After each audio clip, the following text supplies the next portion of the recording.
el tema de distribución de frecuencias en la estadística. Este tema tiene por finalidad la recolección de datos. Cuando se hace una recolección de datos es necesario clasificarlos, resumirlos y presentarlos, ¿no? Y para que sea en forma adecuada se usa la distribución de frecuencias. Esto con la finalidad de que permita su comprensión y su posterior análisis y utilización. Para ello es necesario ordenar en una tabla de frecuencias y luego se presentan en gráficos. La tabla de distribución de frecuencias de un conjunto es de acuerdo al tipo de variable que se tenga. En ella se observa la frecuencia después de realizar el proceso de conteo y tabulación. Uno de los usos de las tablas de frecuencias es para calcular algunos indicadores de resumen como los estadísticos. La tabla de frecuencias es una tabla donde los datos estadísticos aparecen bien organizados, distribuidos según su frecuencia, es decir, según las veces que se repiten en la muestra. En esta tabla se representan los diferentes tipos de frecuencias ordenados en columnas.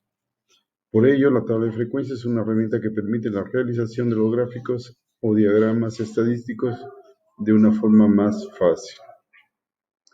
Existen 4 tipos de frecuencias. Todos ellos están muy relacionados